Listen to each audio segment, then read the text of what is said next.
Bienvenida para todos a la Escuela Virtual de Numismática de la ONAN. Les habla la doctora Damaris Mercado Martínez, directora ejecutiva de nuestra escuela.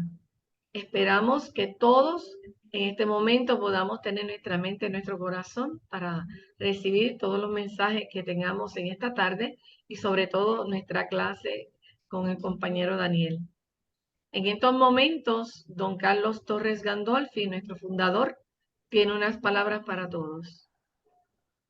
Don Carlos. Muchas gracias, señora Damari.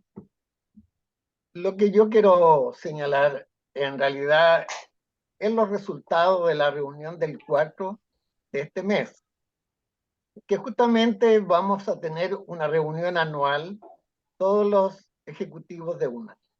Esto se refiere a los presidentes, vicepresidentes, los representantes de todos los países y también los delegados. Ese es el staff de los ejecutivos. Es decir, en esta reunión anual que se va a hacer siempre en mitad de año, que sería la primera semana de junio, se van a plantear ahí diversos puntos muy importantes para la evolución de UNA. En este caso, el día 4, hubo cambio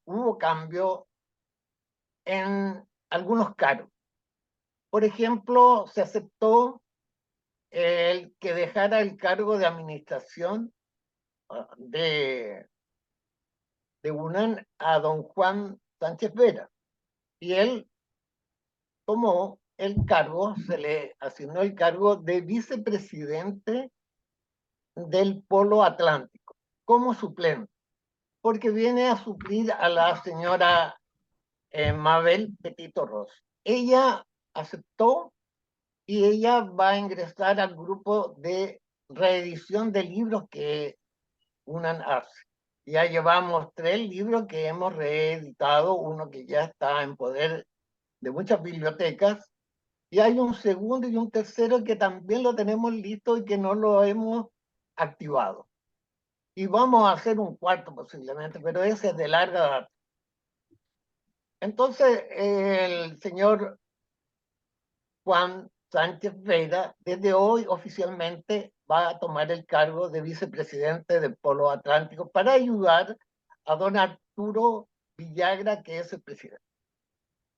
En reemplazo del cargo de administración, va a asumir y ya aceptó la señora Claudia Reyes de la ciudad de Córdoba, Argentina.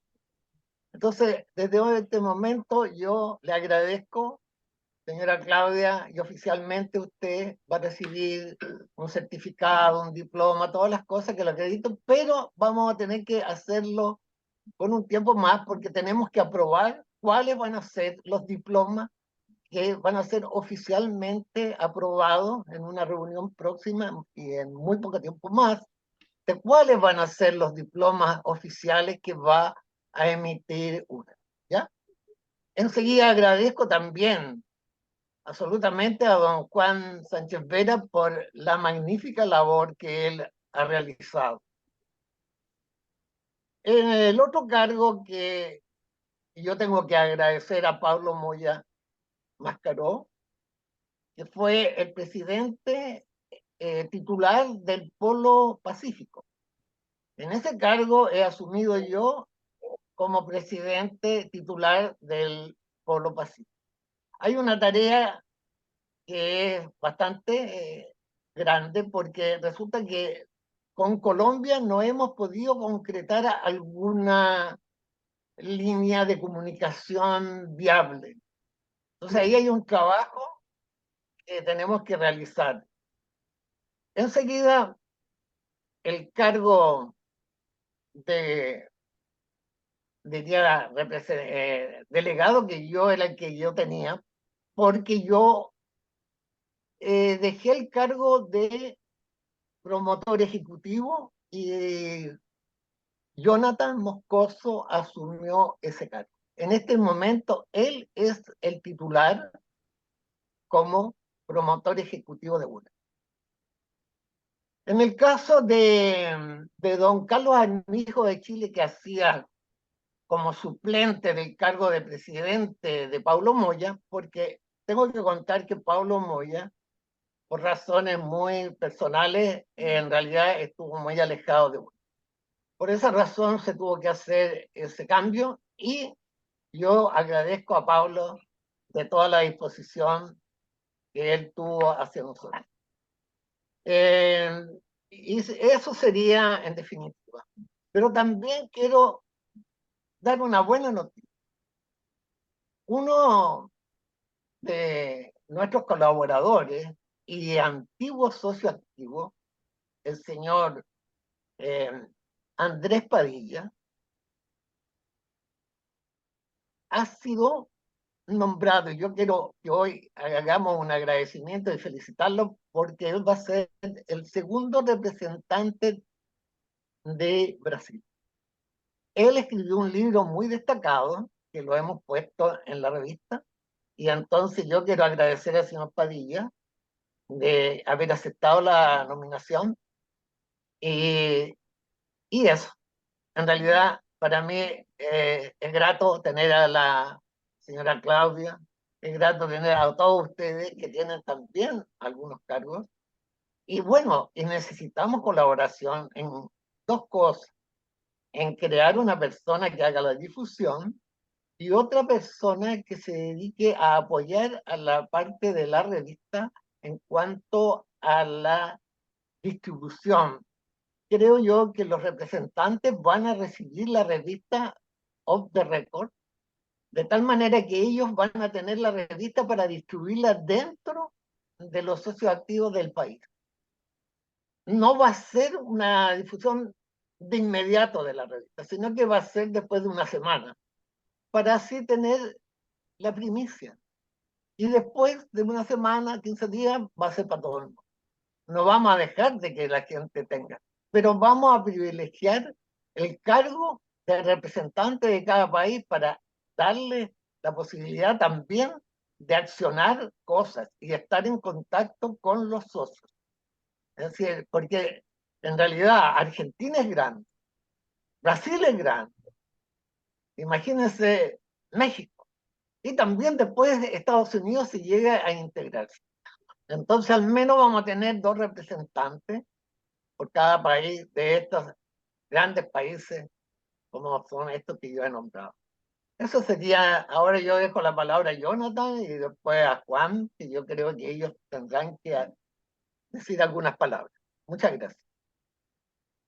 Muchas gracias, don Carlos. Buenas tardes, queridos amigos de la Unión Americana de Numismática. Como mencionó don Carlos Torres Gandolfi, los cargos han sido renovados bien por asuntos personales, asuntos de salud, también por temas de tiempo laboral, ¿no?, que internamente manifestaron los delegados y sobre todo agradecer el trabajo que han estado realizando don Juan Sánchez Vera, un trabajo como director administrativo. Quiero darle la bienvenida a doña Claudia Reyes desde Córdoba, Argentina, quien está presente.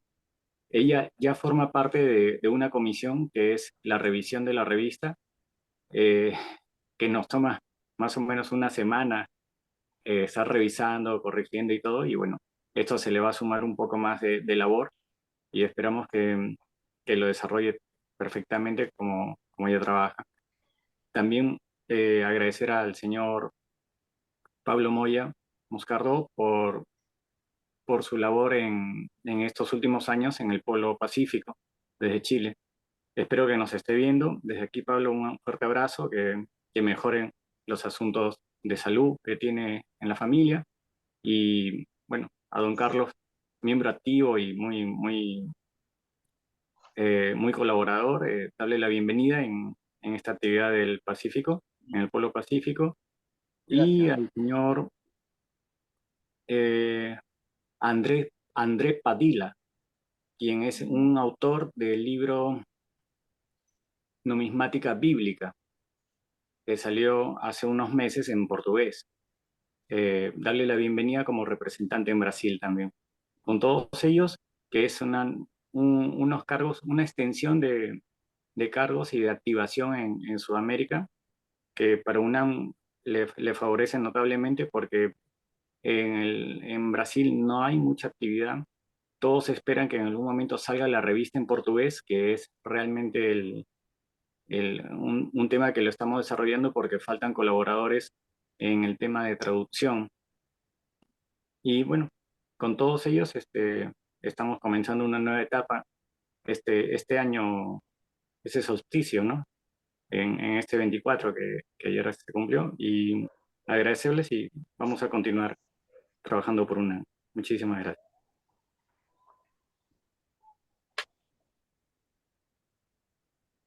Juan, te queremos escuchar. Muy buenas tardes, estimados amigos. Muchísimas gracias por estar una vez más en esta clase. Deseo éxitos en sus funciones a, a todas las personas que hoy están en unos cargos asignados nuevamente. De mi parte, en poco. Juan, creo que hay problemas con la transmisión.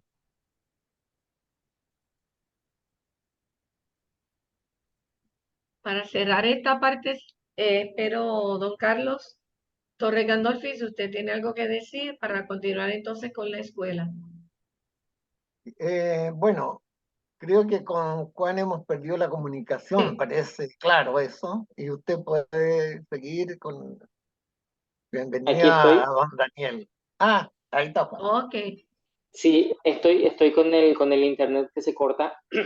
Creo que quedé en la parte de decirle que en todo estos 13 meses que me tocó estar, han ingresado 38 nuevos miembros a la UNAM. También le deseo éxitos en sus funciones a todos los nuevos directivos que hoy se suman en estos cargos, y también el deseo de éxitos en sus funciones a la señora Claudia Reyes, con quien ya estuvimos en comunicación desde hace un tiempo y en quien queda en manos la dirección administrativa de la UNAM. Hoy me toca desempeñar un nuevo cargo que es el de vicepresidente del Polo Atlántico en compañía de el doctor Arturo Villagra, a quien acompañaré para la unión de este polo. Muchísimas gracias a todos los ejecutivos de la UNAM, a todos los miembros y amigos por esta oportunidad, y aquí estoy a las órdenes para engrandecer la UNAM como se merece. Gracias. Gracias, Juan. Claudia, ¿tienes unas palabras para agradecer? Hola, buenas tardes. Bueno, muchas gracias por la bienvenida. Gracias, Juan, por nuestras charlas, y te voy a consultar todo lo que más pueda. Y bueno, A las pondré órdenes. todo de mi parte. Tendré que aprender también cosas, pero lo haré con todo el corazón que tengo dispuesto para una, ¿sí? Y bueno, vamos a escucharlos a ustedes, a aprender un poco más con la escuela virtual de hoy. Gracias. Ahora sí, don Carlos, palabras de cierre.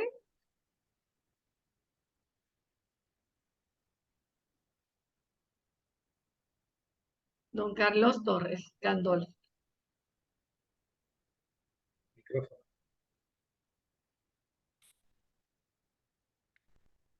No sé si don Carlos me escucha. Tiene, tiene su El micrófono micrófono cerrado. apagado, ¿verdad? Ya. Bueno, yo quiero agradecer las palabras de Jonathan y de Juan y desearles también a ellos mucho éxito en las labores que nos hemos autoimpuesto, porque aquí nadie obliga a nadie.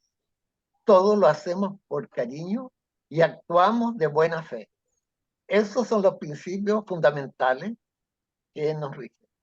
Y yo creo que dentro de ese ámbito ellos han cumplido perfectamente, y espero que todos, como también yo me exijo a mí mismo, hacer lo mejor para que en realidad lleguemos no solamente a los destacados numismáticos, sino que también a la juventud, a los niños entre 10 y 12 años para el desarrollo de la parte cognitiva en este proyecto Aprendiendo a Coleccionar. Y también el otro trabajo que estamos haciendo de Nomo Satellite, que estamos trabajando intensamente en ese proyecto también. Muchas gracias a todos y vamos con la clase de don Daniel. Continuamos entonces. Testonino, haz la presentación de nuestro próximo disertante, por favor. Así es, bueno, sean muy bienvenidos, damas y caballeros, a la cuarta clase de la Escuela Virtual de Numismática de UNAN. En esta ocasión, nuestro conferencista de Guatemala nos hablará sobre la seca de Guatemala. Él es Edgar Daniel Quisquinay Rojas y vamos a realizar su semblanza. Ciudad de Guatemala, noviembre de 1973, licenciado en Letras, egresado de la Facultad de Humanidades de la Universidad de San Carlos de Guatemala. Técnico en Antropología por la Escuela de Historia de la Universidad de San Carlos de Guatemala. Metodólogo, sistematizador, investigador, compilador y educador popular. Editor general de Ediciones Numismáticas Nuevo Guatemala, Guatemala. Vicepresidente y socio fundador del Club Numismático del Centro Histórico Nuevo Guatemala, socio activo número 294 de la Unión Americana de Numismática, Polo Centroamérica, socio fundador de la Unión de Coleccionistas de Guatemala, es miembro honorario del Círculo Numismático de Occidente de Quetzaltenango, Guatemala, Grupo Numismático Xochiltepetl de Suchitepeques, Guatemala, moderador de la sección Monedas Internacionales del Foro Digital Internacional Identificación Numismática de España y Francia. Ha colaborado en diversas publicaciones, entre ellas de la serie Joyas Numismáticas de Guatemala, del jade al polímero del Banco de Guatemala, Fichas de Finca de Guatemala, de la Fundación País Riera, Cuadernos Numismáticos 1 y 2 del Club Numismático del Centro Histórico Nuevo Guatemala, libro Tipología de moneda de un quetzal, Guatemala, 2020. Revista del Instituto de Investigaciones del Centro Universitario de San Marcos, Guatemala, 2022. Conferencista. Conferencia Breve Historia Numismática de Guatemala en Quetzaltenango, 2018. Conferencia a 20 años de la autorización de la moneda de un quetzal en Antigua Guatemala, 2019. Conferencia Fichas de Finca de Guatemala en Mazatenango, 2020. Serie de conferencias Rumbo al Bicentenario, Guatemala, Mazatenango, Quetzaltenango, Zacapa, San Marcos, 2021. Serie de conferencias Bicentenario de la Confederación Centroamericana, Guatemala, 2023. Cuenta con un blog en la web sobre numismática y exonumia, en la cual desde el año 2016 ha publicado eventualmente artículos relacionados con ese tema. Y publica en www.danielquisquinay.academia.edu. Con todos nosotros le damos el espacio a don Edgar Daniel.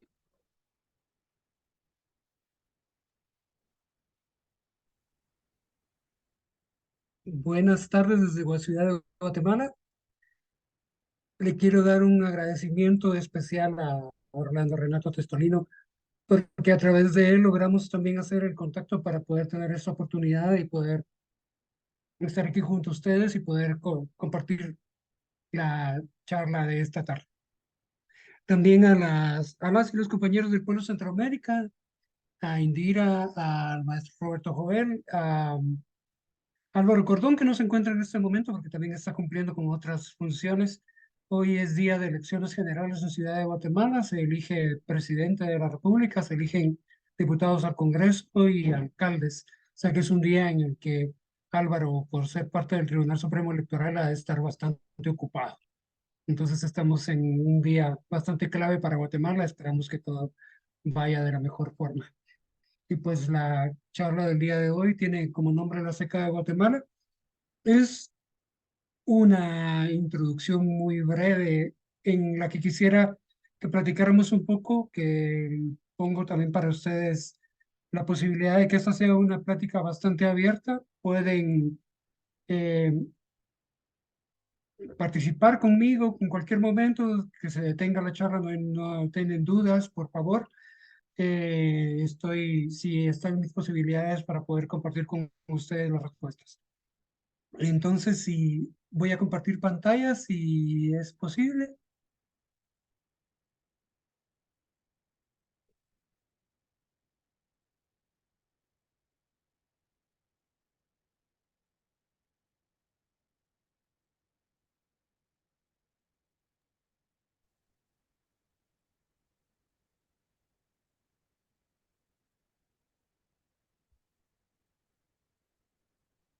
Ahora sí.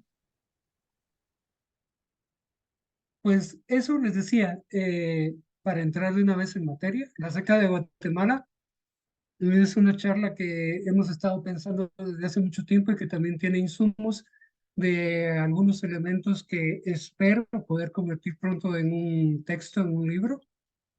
Y pues la idea es que podamos también compartir, y le digo a manera de antecedentes, algunos elementos que tienen que ver con eso que nosotros llamamos historia.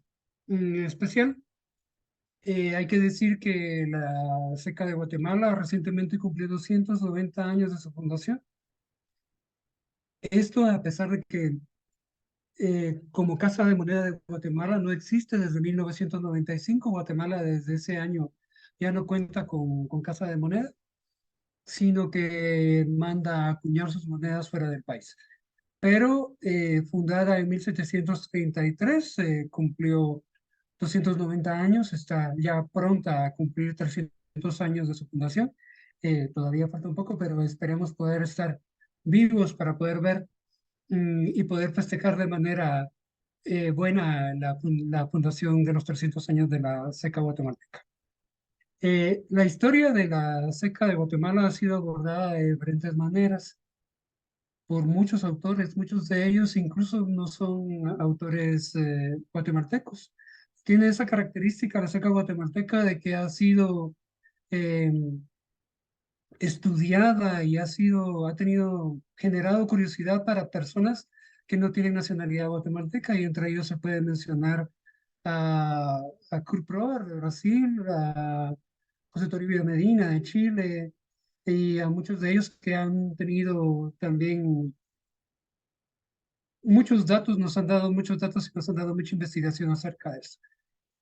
No todos los investigadores de la SECA o que han escrito sobre ella lo han hecho desde el punto de vista de la numismática. Hay que mencionar, por ejemplo, a Ignacio Solís, quien escribe el libro que se llama Memorias de la Casa de Moneda de Guatemala y del Desarrollo Económico del País, un gigantesco trabajo de 6 tomos, en el que él tiene acceso a la documentación de la Casa de Moneda de Guatemala, a la documentación histórica, y hace un gigantesco estudio histórico en el que existen muchos datos bastante buenos, bastante interesantes, pero que lo hace más desde el punto de vista de la teoría económica. Aunque ha pasado el tiempo, parece difícil para muchos, y en ese caso me incluyo también, separar lo que se relaciona con el coleccionismo y la cantidad de piezas producidas por el valor facial de metales, leyes, piezas consideradas raras o escasas. Es decir, nos cuesta todavía bastante a las y los autores separar el coleccionismo del estudio numismático, entendiendo la numismática como ciencia. Esto puede tener muchas razones o múltiples razones. Una de ellas es que hacemos abordajes en los que muchas veces nos es difícil redactar. Abrimos muchas puertas en la investigación histórica y nos vamos dando cuenta en el camino, nos damos cuenta en el camino de que tenemos muchas cosas que decir, y entonces se nos hace difícil comunicar esos aspectos complejos y entablar las relaciones de la multicausalidad que tiene la historia para su explicación.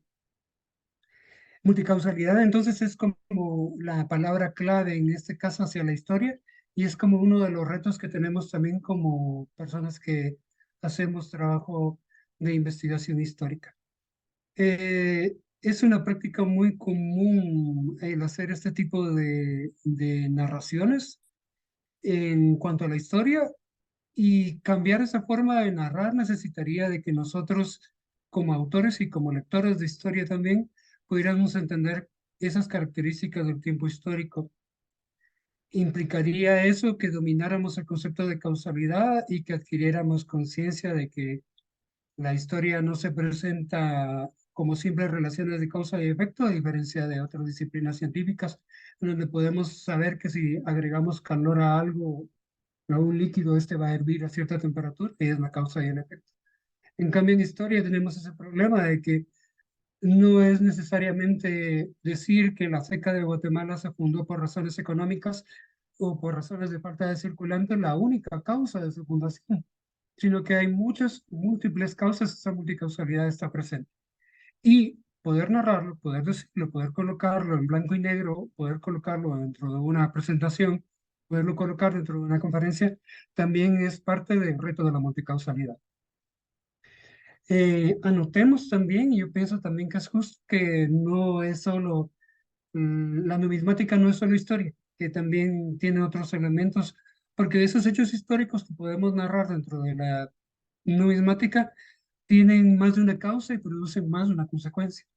Y esto resulta difícil establecer en relaciones causales lineales. Es decir, también es común observar que nosotros como escritores o lectores de historia comprendamos todo como una sucesión lineal de hechos y no podamos establecer esas relaciones lógicas entre los elementos que están involucrados en ello.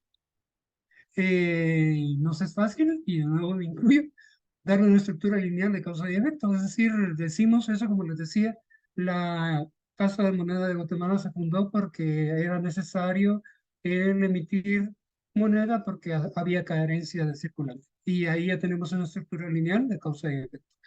Esos relatos están relacionados en todo caso con la numismática y en todo momento. Y a veces solo le ponemos el matiz que tiene que ver con el coleccionismo, colocando una moneda rara, colocando un elemento extraño, un metal distinto o algún diseño diferente en alguna moneda en algún momento histórico. Y eso ha funcionado también para otras disciplinas, y en este caso me incluyo de nuevo con la museografía, que me ha tocado también hacer en algunos momentos trabajos relacionados con la museografía, en donde nos es fácil poder dividir la historia numismática en etapas. Y decimos que de la precolombina vamos a la colonial como consecuencia, de la colonial a la independencia, de la independencia a la república como consecuencia, de ahí vamos al momento contemporáneo y hacemos esa, tenemos esa sensación de que es más fácil el poder explicarlo de una manera lineal, dejando tantos espacios abiertos y tantos espacios con dudas, que es difícil el que podamos mantener una conversación fluida en relación a eso con quienes ven una exposición, en ese caso que tiene matiz museográfico o de museología. Bueno, entonces la multicausalidad y la seca en estudio. La seca en estudio es la seca de Guatemala, y la multicausalidad es todo ese entorno que intenté plantear a partir de los antecedentes planteados. Multicausalidad, el estudio de la historia, y para eso utilizo esta cita, parte de la cita del libro que es la historia de Edward Carr. El estudio de la historia es el estudio de las causas. El historiador se pregunta continuamente el porqué de los hechos, y mientras espera dar una respuesta no hay descanso para él. Por lo demás, siente una compulsión profesional a reducir a un orden las causas establecidas, a instituir cierta jerarquía causal que fijará las relaciones entre unos y otros, y con el fin de esclarecer la causa básica. Así, si hablamos de causas en la historia, hablamos de multicausalidad. Entonces, es mantener o reducir a un orden, es también de formación profesional en cierta forma, instituir la jerarquía causal, saber que hay un elemento principal dentro de esa causalidad que nos va a llevar a el hecho que tenemos en estudio, y la multicausalidad nos debería llevar a esclarecer cuál es la causa básica, sin crearle una jerarquía total, pero sí poder establecer una causa básica para poder entender a qué nos referimos con este estudio histórico. La seca de Guatemala, la Casa de Moneda de Guatemala, se establece dentro de un territorio que, si bien mantiene el nombre de Guatemala, que hoy es el nombre del territorio en el que yo habito, en el que habitamos algunos, eh, no era necesariamente solo la actual República de Guatemala la que era parte de ese territorio, sino que estaba dentro del entorno de parte del actual territorio mexicano, todo el territorio de Honduras, todo el de El Salvador, todo el de Nicaragua y todo el de Costa Rica. Llegábamos hasta la frontera de Panamá, es decir, desde parte de México hasta la frontera con Panamá hacia el sur. No era una relación sencilla, no era una forma de relaciones internas dentro de los territorios también fáciles para quienes en ese momento, a partir de 1524, empiezan la invasión y conquista de los territorios, pero que podemos entenderlo desde múltiples causas otra vez y de diferentes maneras al ver, por ejemplo, este mapa del Atlas de Cornelius Whittier de 1597, en el que vemos que la, la, la forma o la exploración de esos territorios a la larga tenía esas brechas que se exploraba más sobre el mar, podíamos ver más y mejor y de mejor forma el contorno de las playas, y porque era de esa manera en que se recorría, y pasará mucho tiempo hasta que se logre explorar todo el interior del territorio. Entonces, intuir que hay formas de poder ver ese territorio es necesario también para poder hacer reflexiones acerca de la necesidad de la fundación de una SECA.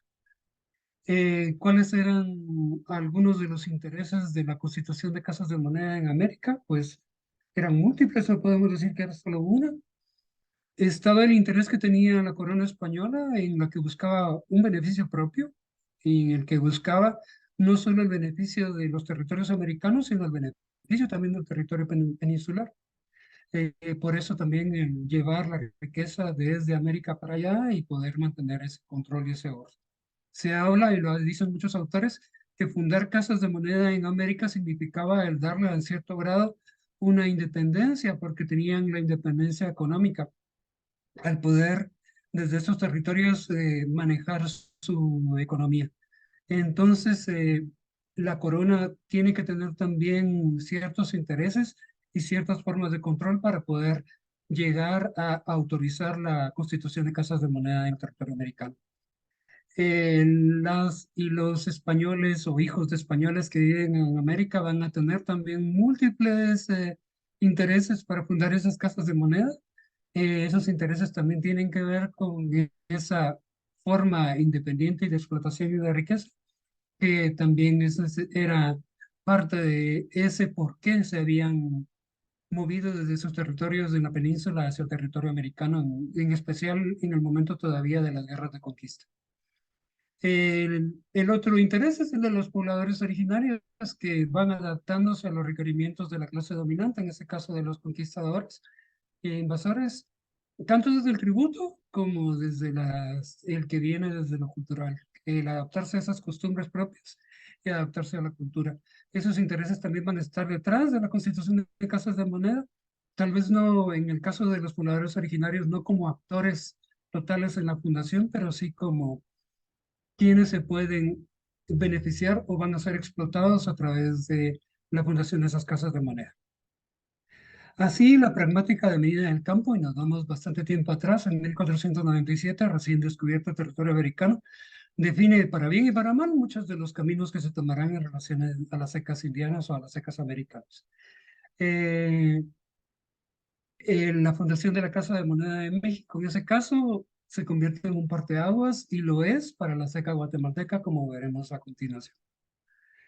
En el Reino de Guatemala, y para eso utilizo una cita de Valentín Solórzano que él coloca en su libro, con respecto a la tributación, y hablamos en esto de pobladores originarios, existía también la costumbre de que los indios dieran una gallina de tributo en conmutación de un real, pero su majestad, en vista de haber sido informado de aquella forma de pago que causaba dificultades, ordenó por Real Cédula de 1601 que en vez de gallinas se exigiera el pago íntegro de los tributos en dinero.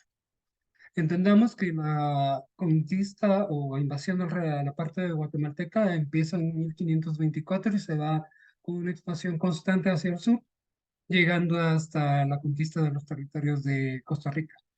Es, digamos que del 24 al 601 en el que está esta cita, ha pasado, si bien bastante tiempo, no ha sido mucho el avance tecnológico que se tiene y no ha sido mucho también el avance en relación a la colonización del territorio. Todavía en ese momento hay guerras internas, todavía en ese tiempo hay pobladores originarios que huyen de la colonización y es difícil para poder mantener para los pobladores, para los colonizadores, poder mantener un control. El pago de una gallina, el pago de en especie, no es una de las formas, sino también es parte de lo que hablábamos de la multicausalidad, porque no es solo de que no haya circulante, sino que también la costumbre era esa, porque también se tenía la costumbre de dar el tributo a los aztecas, por ejemplo, a los pueblos que los aztecas mandaban a cobrar el tributo, y ese era, el tributo no era un tributo en metálico, sino que era un tributo de múltiples maneras en múltiples eh, bienes de consumo. Otras formas de pagar el tributo, y aquí continúo con Solórzano, era que, por ejemplo, los Petapa, que es un territorio que está muy cercano aquí donde yo me encuentro en este momento, pagaban sus tributos con mantas y trigo. Los de Tepangatitlán daban para aquellos mantas y cacao. Y se relataban las penalidades que sufrían, por ejemplo, los de Verapaz y los de San Pedro Zacatepeques, quienes tenían que emigrar a Trinidad y otros a Soconusco para obtener los 2 tostones que debían pagar como tributo real.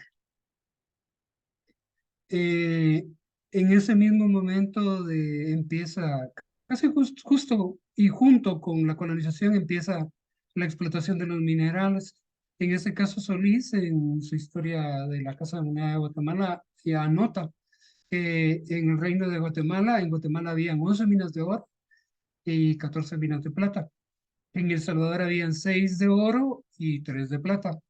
Que en Honduras habían 9 de oro y 2 de plata. En Nicaragua 2 minas de oro y en Costa Rica una mina de oro. De estas, una de las más famosas está en Honduras, es la mina de Comayagua, en la que se le hacía la mayor explotación.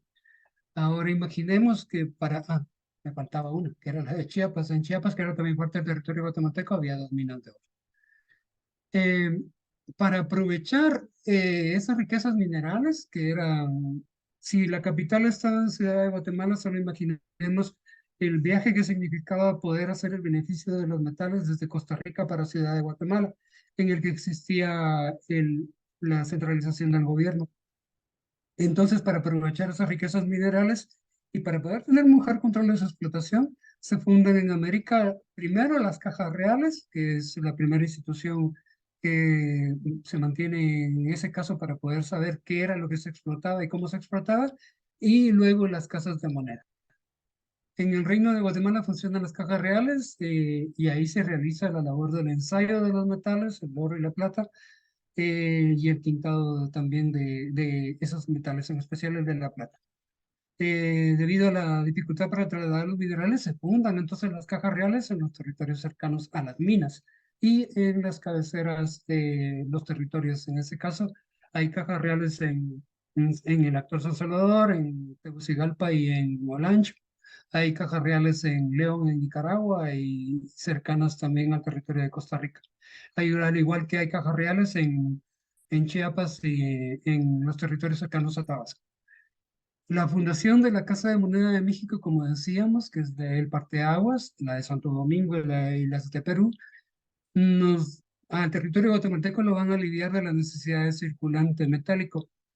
Aunque hay que tener en claro que, y esto en muchos sentidos, que llegara la moneda metálica servía en rigor solo para el comercio y para el pago del tributo de los peninsulares que vivían en el territorio guatemalteco. Es decir, que a los pobladores originarios todavía mantenían de diferentes maneras el pago las transacciones a partir el intercambio. No era muy común que utilizaran la moneda metálica como forma de transacción y es hasta muy tarde en la historia guatemalteca en la que ya se da un uso más constante del metal como medio de pago. Por cercanía y por prohibiciones en el comercio, la primera plata monedada que circula en Guatemala es la mexicana. Las prohibiciones en el comercio tienen que ver con que Guatemala solo podía comerciar a lo interno con su propio territorio y con el virreinato más cercano, que en este caso era el virreinato de la Nueva España. Esto debido a las prohibiciones que se daban también por la Casa de Contratación de Sevilla. Acá un ejemplo de los punzones que están colocados en una peana de una cruz. El platero era Blas de Ávila, que era guatemalteco, y uno de los punzones es el nombre del platero, Blas de Ávila, es su apellido. El otro son los volcanes, y sobre los volcanes está Santiago cabalgando, y el otro es de la corona real. Entonces se encuentran esas características dentro de los marcados de la plata, y esto era una de las únicas o de las pocas formas que se tenía para poder controlar el traslado de metales preciosos dentro del territorio, y se tenía que llevar específicamente a las cajas reales para poder hacer esta labor de marcado. ¿Cuál es la plata que circula? Entonces, en este caso les presento esta moneda de México de 4 reales de 1536, es de las ediciones tempranas, fotografía que tomo de las de Heritage Auctions. Y estas son entonces las Carlos y Juana, que deberían ser por tiempo las primeras que circularan dentro del territorio guatemalteco. En algunos documentos se habla de que las primeras monedas que circularon eran los tostones mexicanos, y el tostón es entonces la moneda de 4 reales, la mitad de la moneda de 8. Y esta debería ser entonces la primera moneda que circula en el territorio guatemalteco para esa forma de transacción. Esta también debería ser, en este caso ya más cercano, en esta moneda de 1649, ya también debería ser muy común en el territorio para el momento previo a la fundación de la Casa de Moneda que circularan este tipo de monedas. La moneda de columnas y la moneda, en este caso la de la cruz y escudo, eran muy cotizadas, muy bien cotizadas, es decir, y eran muy buscadas para ese tipo de transacciones, y se le tenía también como la mejor moneda que se podía utilizar porque mantenía la ley y mantenía el peso para poder hacer las transacciones. Eh, eh, Aún así, una de las cuestiones principales y relacionadas con la riqueza era el comercio, y en este caso regulado de manera temprana, como les decía, por la Casa de Contratación de Sevilla. Y esto era un monopolio en realidad que se tenía en lo comercial y que era difícil el poder mantener. Entonces, con otra forma de hacer comercio. Guatemala no tenía autorización de comerciar con otras capitanías o con los virreinatos lejanos, y esto provocaba que algunos productos escasearan por la larga espera, además que se fomentaba el contrabando. Venía mucho contrabando de La Habana, venía mucho contrabando también de otros territorios cercanos. Era común que empezara a llegar el contrabando de Inglaterra. Hay algunas formas en que dicen de que entraba, por ejemplo, al área de Izabal, barcos muy pequeños que podían meterse dentro de los ríos y que tiraban un cañonazo para que la gente de las poblaciones supieran de que llevaban mercancía y que iban a comerciar con ellos, porque no podían llegar a los puertos porque se tenía prohibido comerciar con extranjeros. Y entonces el fomento del contrabando era enorme en ese entonces. Em, es hasta 1620 que se autoriza, y eso lo anota también Valentín Solórzano, que a los puertos de Guatemala, en este caso los puertos del sur, no solo al puerto guatemalteco de Iztapa, sino también a los puertos en los actuales territorios de Salvador y de Nicaragua, lleguen navíos peruanos, y se autoriza que lleguen únicamente 2 anualmente. Cada uno de ellos va a tener 20.000 ducados destinados a comprar mercancía y frutos de la tierra. Es decir, que van a venir con ese dinero para poder hacer intercambios en el Reino de Guatemala. Sin embargo, esto fue irregular, porque o no venían porque no tenían mercancía que traer, o cuando venían traían contrabando, o la mercancía que traían la vendían caro, y lo único que hacían era vender, no comprar, o sea, no traían dinero para dar, y la poca plata que circulaba en Guatemala salía del reino inevitablemente. Eh, con esos dos navíos que vienen y con la autorización para poder comerciar, se introducen en Guatemala monedas acuñadas en Potosí. Y para mal de Guatemala, esto coincide con el gran escándalo de Potosí, el gran escándalo. Y en esto dice también Solís en la historia de la Casa de Moneda de Guatemala. Sospechando de ciertas piezas de moneda de la que llamaban perulera, perulera por ser peruana, por su procedencia, y luego se descubrió que de las últimas importaciones era de mala ley. Afirmaron que los pesos solo valían 6 reales y los tostones valían solo 3, es decir, había moneda mala. Esa moneda que empieza a circular en Guatemala, y les pongo como ejemplo esta moneda del Potosí, que ya está devaluada a 7,5 reales en 1651, es la que debía estar en circulación acá en Guatemala y que provocó una gran crisis, puesto que si bien entraba también moneda mexicana, los que comerciaban y por ley de Gresham sacaban la moneda buena y dejaban circulando la moneda mala. Entonces era difícil el que se pudiera mantener una circulación, y esto venía en demérito también del pago del tributo que se hacía a la corona española. Eh, para poder hablar sobre los moclones, esas monedas que son a las que nos referimos, que era así el nombre que se le daba a estas monedas bajas en ley, recurro a Rodrigo de Valdés en su poema heroico hispano-latino panegírico de la fundación y grandezas de la muy noble y leal ciudad de Lima, que en su estrofa, bueno, en su capítulo 35, en el que habla de la Casa de Moneda, entre otras cosas, en su estrofa 523 y siguientes, dice, espero leerlo bien: columnas que imperceptibles culpan, el asterisco lo tiene en el original, moclonas falacias, reformando adulterinos granos de espuria granalla, tu audacísima calumnia contra evidencias tan claras, cuales Cándida celebra, verídica justa fama. El asterisco nos lleva a una nota que dice: llamaron moclonas las monedas falsas de Potosí, y el llamado 2 nos dice: tan falsas como perjudiciales a la causa pública fueron las calumnias que obligaron al Consejo a mandar de quitarle la Casa de Moneda de Lima, que tan necesaria es para el bien del reino y de los intereses de su majestad. En algunos autores, incluido Alfonso Pérez Longo, quien escribió uno de los textos más amplios acerca de la circulación de las monedas, de los moclones, de la circulación de estas monedas en Guatemala, hablan de que no se tiene una claridad acerca de dónde venía el término moclón, y para mí ha sido también una sorpresa poderlo encontrar en este texto tan temprano como de 1687, que es el que utilizo para poder dar esta cita, para poder cimentar el uso de la palabra moclón. Moclón, entonces, es una moneda que tiene un resello de una corona.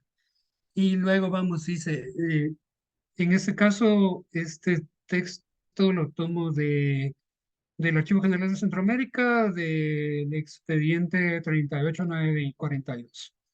Se ha publicado, está dentro de esta zona que está remarcada con amarillo, lo que estoy leyendo. Aquí empieza el se ha publicado. No sé si logran verlo, se ha publicado aquí, y va a terminar acá, en esta parte de acá. Se ha publicado auto dando la forma que se ha de tener en el uso de la moneda antigua del Perú, de a 2 reales, para que se restille en la Real Caja con la coronilla del cuño real. Y para que esto se haga con toda brevedad, en el término que en dicho auto se asigna, para que no cese el comercio. Mandaron, se notifica a Diego de Carranza, ensayador de la Real Caja, de esta corte, haga luego, 3 coronillas iguales, con lo que está dicha Real Caja, para que el susodicho, con asistencia de oficiales de su satisfacción, acude en dicha caja al dicho resello. Entonces aquí donde se mandata que se coloquen esas coronillas sobre la moneda de 2 reales y que además el ensayador Diego de Carranza fabrique otras 2 coronillas, otras 3, mejor dicho, para que las utilicen en las reales cajas. Estos son los moclones, es monedas de 2 reales con un resello de una coronilla. Esta es una moneda de ensayador T de Potosí. La corona, en este caso, marca que la moneda es de buena ley, al contrario de las como se remarcó en Perú, que las monedas que se remarca era de mala ley y se hacía la devaluación. En este caso no se devalúan, se remarcan y entran en circulación. Este es otro ejemplo de una 2 reales de 1650, en la que también se aprecia el resello de la coronilla y está aquí colocada en este resaltado. Se conocen, según tengo entendido, 5 coronas distintas, 5 tipos de coronas distintas, y se tiene también entendido que esas que se le mandataban al ensayador en el documento que les mostré anteriormente, se mandaron a las cajas reales en El Salvador, en Honduras, en Nicaragua, para poder ser utilizadas para resellar, y cada una de estas tenía un diseño distinto. Entonces se conoce corona cruda, corona ya en tipología, digamos, corona cruda, corona delgada, corona ancha, y se tiene incluso un censo que hace, el que conozco es el de Pérez Longo, en el que se hace incluso la relación de la rareza de cada una de las coronas. Esta, estas monedas tipo moclón, para muchos autores se pueden considerar como la primera moneda guatemalteca, porque es la primera que tiene ya una característica en la que se le puede dar circulación en el territorio del Reino de Guatemala. ¿Qué sucede? A partir de ahí, y hablamos entonces ya un poco de historia, volvemos al elemento histórico. Después de todo esto del escándalo del Potosí, pasan algunas décadas, no años, sino décadas, y de los reyes de los Austria empieza la sucesión hacia los reyes de los Borbones. Carlos II muere sin descendencia y es el último monarca de la Casa de los Austria. Y esto desencadena 2 cuestiones. La primera, la situación en aquel momento de la crisis generalizada. Y esto desencadena que la economía está en decadencia, que hay un estancamiento demográfico y la falta de eficacia en las instituciones políticas, incluida, en este caso, instituciones económicas como las casas de moneda, tanto en el territorio de la península como en los territorios americanos. Carlos II deja como heredero de todas sus posesiones a Felipe de Anjou. Las grandes potencias europeas se niegan a reconocerle como rey de España, al igual que la corona de Aragón. Se inicia la Guerra de Sucesión en 1701, que enfrenta a Francia, a la corona de Castilla y a la Gran Alianza de la Haya y de la corona de Aragón. Esto trae como consecuencias también el inicio de la Guerra de Sucesión. Primero, la paz de Utrecht en 713, en que Felipe V es reconocido como rey de España, y que España pierda las posesiones, además de los decretos de la nueva planta, en donde se suprimen leyes y libertades de la corona de Aragón. ¿Por qué utilizo este elemento? Porque para nosotros en Guatemala, la fundación de la Casa de Moneda es parte de esos elementos que traen esa sucesión de reinados. Es decir, la sucesión nos toca en 1733 esa fundación, durante el reinado de Felipe V, durante ya un reinado borbónico. Esto tiene que ver también con esas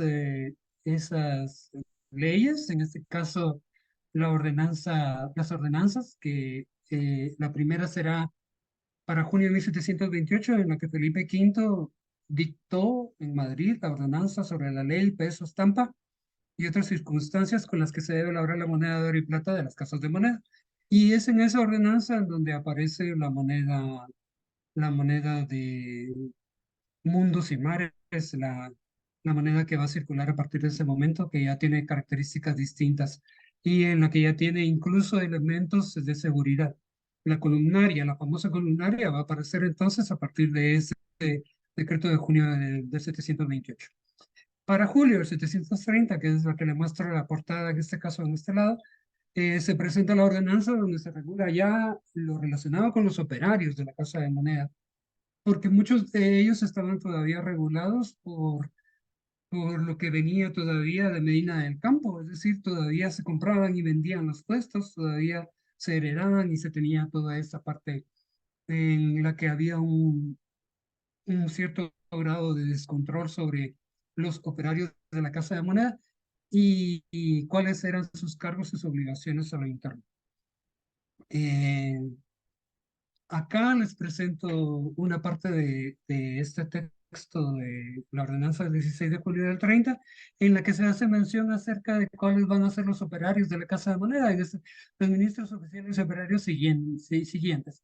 Primero, la figura del superintendente, que no existía para Medina del Campo, el contador, el oficial, el tesorero, el cajero, los dos ensayadores que debería tener cada casa de moneda, el juez de balanza, el ayudante del oficial, el fiel de la moneda, el fundidor, el guardacuños, el tallador, el guardamateriales, el cerrajero, el portero, el tallador, el guardamateriales, el cerrajero, el sirviente, escribanos, alguaciles de juzgado, y cuáles eran las obligaciones de cada uno como ministros oficiales y operarios. En ese caso, ya donde les correspondía a partir de esas ordenanzas. De ese mismo documento, manda a que el cuño de todas suertes de monedas se haga con ingenios que llaman balancín o volantes, acuñándoles ellos, acuñándolo en ellos cada moneda de por sí, ya sean de oro o de plata. El avance que se tiene a partir del gobierno del reinado de Felipe V también en el uso en la tecnificación en ese caso del uso del balancín, un invento francés, viene ya entonces para todas las casas de moneda. Y coloca aquí también de que estas deben estar lo más perfectas, bien acuñadas para evitar todo peligro de cercén o corte, en ese caso el corte que les hacían en el canto o los limaban para poder robarles plata y que queden más vistosas, perfectas dichas monedas y que se imprimirá en cada una de ellas un laurel o cordoncillo por lo grueso del canto en la parte de afuera. Esta ordenanza entonces le toca al Reino de Guatemala para el momento de la fundación de su Casa de Moneda. La primera iniciativa para fundar una Casa de Moneda para el Reino de Guatemala se da el 20 de septiembre de 714. El presidente y capitán general en ese momento para Guatemala era Toribio José Miguel de Cosio y Campa, marqués de Torrecampo, y uno de las razones de las que expresa por la necesidad de la fundación de Casa de Moneda es por no hallarse un real, dice, viéndose precisados a comerciar a cambio de efectos y con cacao como Nicaragua, Costa Rica y Honduras. El 20 de octubre de 722, de Cosio y Campo escribí al rey para manifestar de nuevo su propuesta para fundar la Casa de Moneda y ya propone que se utilicen 6,000 pesos y que estos serán suficientes para preparar el edificio donde iba a funcionar la Casa de Moneda y para adquirir la maquinaria. Y propone además que todos los insumos y personal para la Casa de Moneda lleguen de México o del Virreinato de la Nueva España al Reino de Guatemala. La Real Cédula que autoriza la fundación de la Casa de Moneda de Guatemala se emite en ese día, el 17 de enero de 1731. Esta Real Cédula manda, de acuerdo a lo estipulado en 1728, como lo mencionamos, que la moneda que se tiene que acuñar en Guatemala tiene que llenar los requisitos mandatados, es decir, que debe ser circular y debe ser ya la moneda columnaria o de mundos y mares. Hay que tener claro que esta forma de acuñar con volante, ni a la Casa de Moneda de México, que era la más avanzada, le fue fácil cumplir con los requisitos. Y para eso cito a Jorge Proctor. El 9 de junio de 1728, se da la pragmática que establece que se deberían elaborar muestras de cobre en la nueva moneda. Hablamos de la pragmática en general. El 8 de septiembre del 28 se aprueba el diseño de la nueva moneda, en este caso de la columnaria. 26 de octubre del 28, Diego de Cosa, o de Cosa, no sé cómo se pronuncia, jefe de talladores de la Casa de Moneda de Segovia, recibe el encargo de diseñar la nueva moneda para sustituir el circulante acuñado hasta entonces en la ceca de los reinos de Indias, de acuerdo con lo prevenido en la pragmática ya mencionada del 9 de junio. Es decir, el diseño de la columnaria se le debe al tallador jefe de talladores o tallador mayor, Diego de Cosa. El 19 de agosto del 29, de manos del tallador salmantino Francisco Fernández Escudero, se realiza el diseño final, el cual se remite al marqués de Feria, quien confirma haber recibido la solicitud de las muestras. Para eso todavía estamos hablando del proceso que se da en la península. El 22 de agosto del 729, Diego de Cosa, tallador real, termina los cuños de las piezas de 8 reales y los medios reales, y deja la de 4 para la semana siguiente y pregunta si las muestras debían remitirlas en cobre o en plata. El 24 de agosto de 729, primero serán monedas muestra en plata para el monarca y posteriormente en cobre para enviar a las secas de Indias. Esa es la orden que le dan a Diego de Cosa tras él preguntar cómo debían ser las muestras que debía remitir. El 6 de octubre del 729 se entregan 2 muestras de todas las piezas del sistema monetario, desde los 8 reales a los medios, y se pasando por los de 4, 2 y sencillos, sin marcas de ensayador ni de valor. Y uno de estos juegos fue entregado a Nicolás Peinado Valenzuela, nuevo director de la Casa de Moneda de México, quien se las les dirigió a Nuevo Destino junto a su teniente Alonso García de Cortés y al tallador mayor de la Casa de Moneda de México, Francisco Monyor. El 18 de septiembre del 32, el superintendente de la SECA, José Fernández de Villanueva de Linaje, que es el nuevo cargo que se está manejando a partir de las ordenanzas, superintendente informa de la recepción de las matrices de punzonería, de las orlas, letras y gráfilas, así como las monedas efectuadas en plata en cumplimiento de la instrucción dada para el gobierno y dirección de las Reales Casas de Moneda de junio de 728. Es decir, hasta 1732 es que se tienen estos elementos para poder hacer el inicio poder iniciar con la acuñación de moneda de nuevo diseño, como se mandataba desde 728. Acá les presento el punzón maestro, que tiene los elementos que forman parte de la punzonería que se debería de tener. Está firmada por Diego de Cosa, el punzón maestro, y aquí están los elementos para las monedas menores: castillos, leones, orlas, la gráfila, los laureles del canto, las flores de lis. Están todos los elementos, incluso están los elementos de ornamento, como en este caso estos rosetones que se utilizaban y que se deberían de tomar para poder hacer el diseño y el abrir los cuños para empezar a hacer el trabajo de grabado, el trabajo de acuñación, perdón. México, 8 reales, 1733. Esta debería ser la forma en que Guatemala tenía que acuñar también, ya que era la misma forma en que se pedía a partir de las ordenanzas del 28 y del 30. Sin embargo, en Guatemala no sucede eso. Según lo anotado en las ordenanzas del 30, la autoridad de las casas de moneda estaría dividida entre el superintendente, como les decía, y la del director de la casa.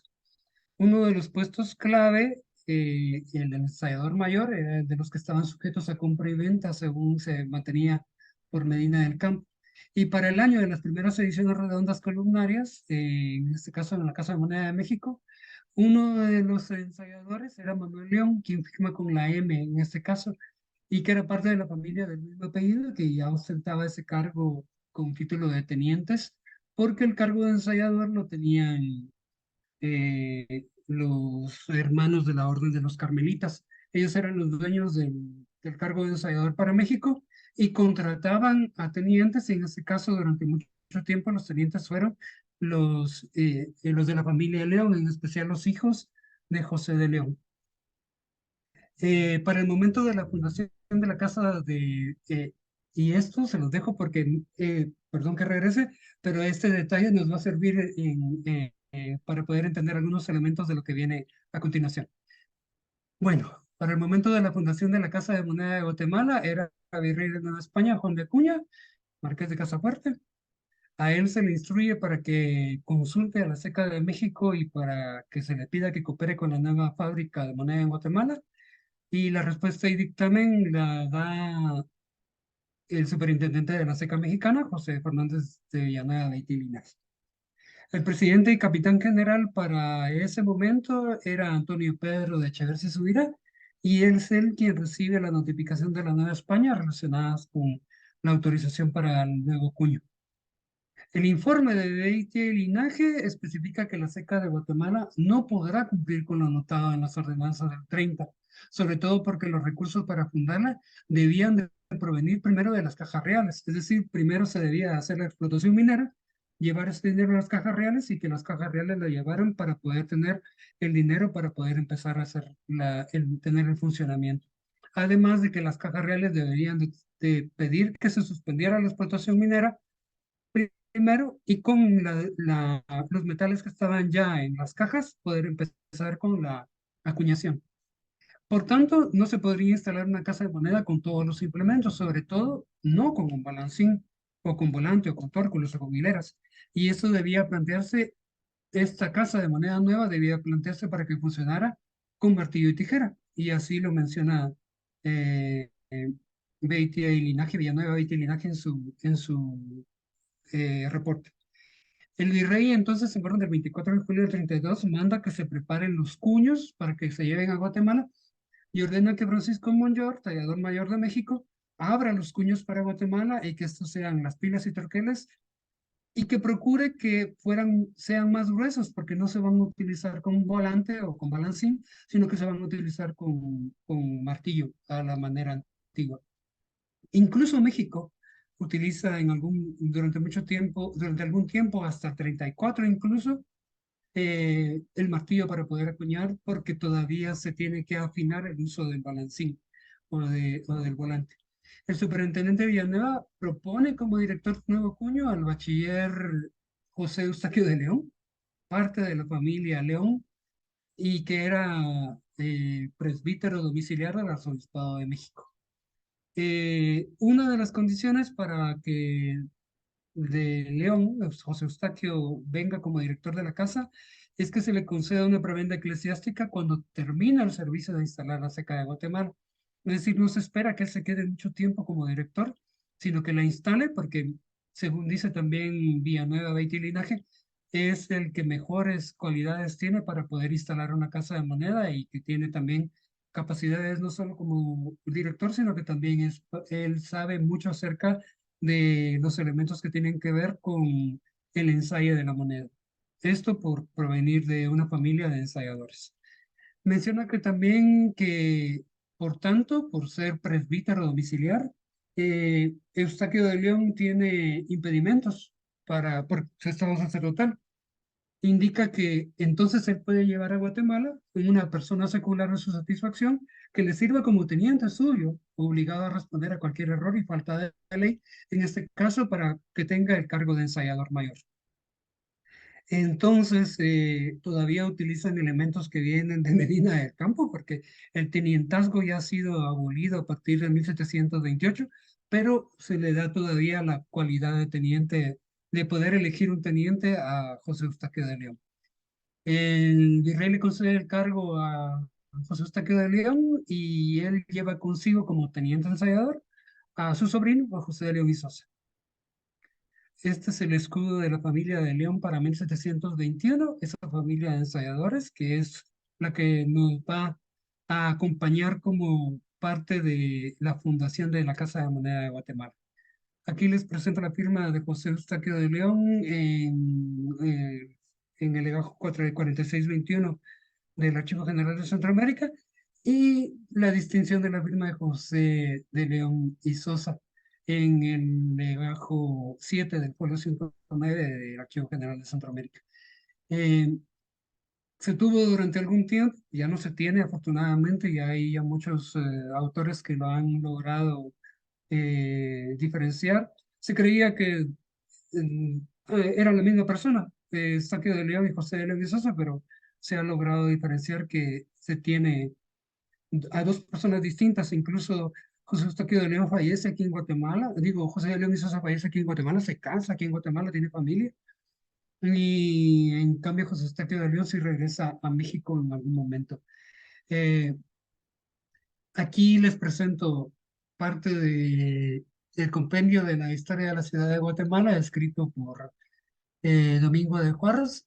Ha sido citado en muchos de los textos de historia de Guatemala, y en él se hace la relación acerca de la fundación de la Casa de Moneda de Guatemala, en especial de la llegada de los elementos que tienen que ver para, que iban a servir para la fundación de la Casa de Moneda.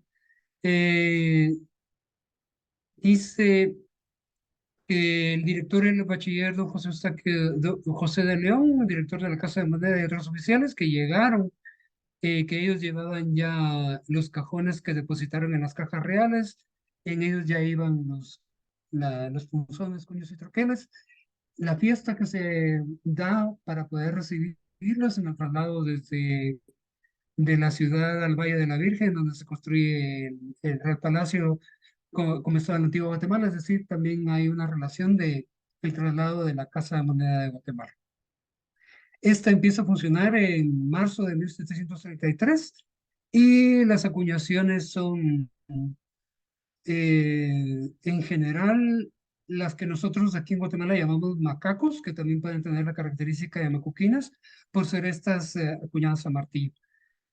Para medio real de 33, ensayador J. En este caso, el ensayador será José de León y Sosa. Esta J es de José de León y Sosa, no de José Eustaquio de León. Aquí la de medio real del 33, bastante claro el 33, de un real del 33, bastante claro.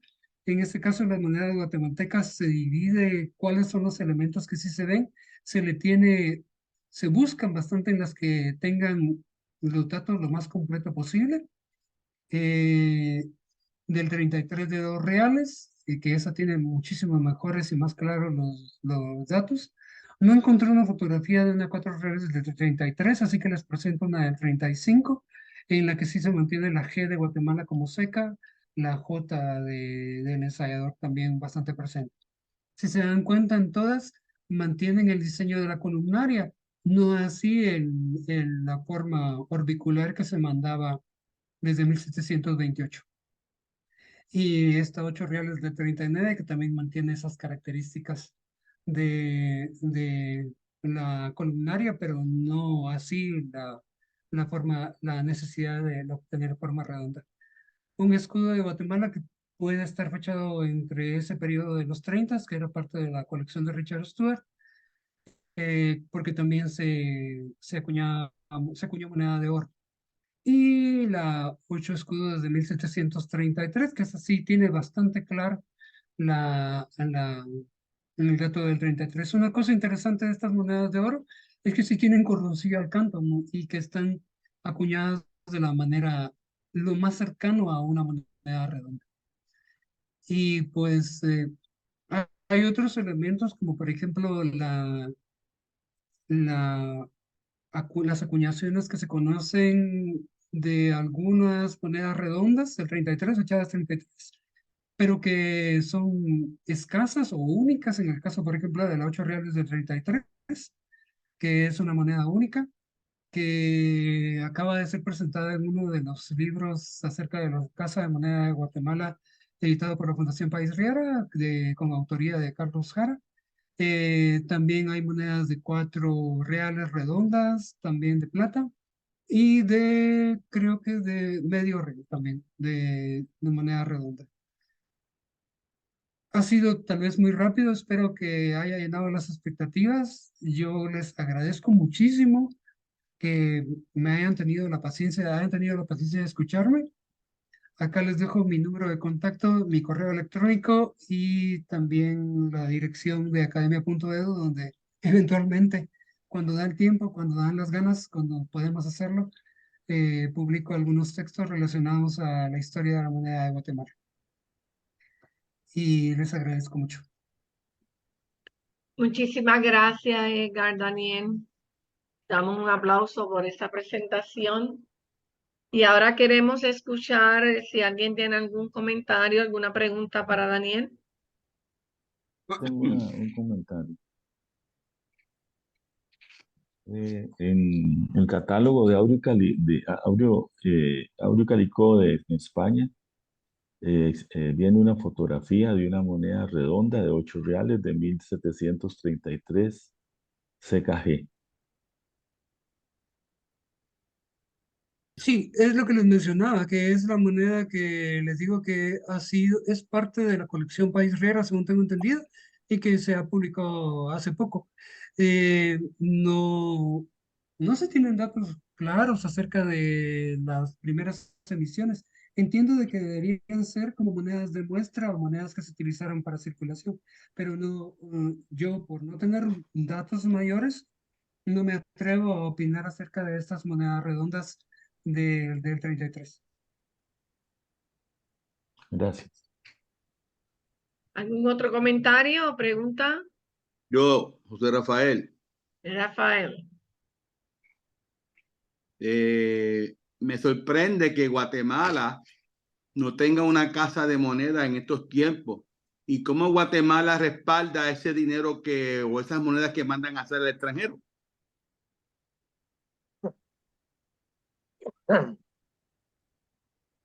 Daniel. Guatemala ha tenido una historia bastante accidentada en relación a su casa de moneda. No es sencillo el poder resumirlo. Se decir que, por ejemplo, en el 95, que es el año en el que tenemos como clave, aunque hay monedas a partir de, se puede decir que la casa de moneda deja de funcionar del todo en el 98, pero el último año de emisión de moneda interna es en 1995. Esto sucede también porque, como en muchos otros países, el costo-beneficio de la acuñación era, no era sostenible. O sea, ya era demasiado caro para la Casa de Moneda de Guatemala el mantener eso. Era muchísimo más barato contratar acuñación en el exterior y sigue siéndolo. Sigue siendo muchísimo más barato el poder acuñar en el exterior. Se mantiene el control sobre el diseño y la circulación, se mantiene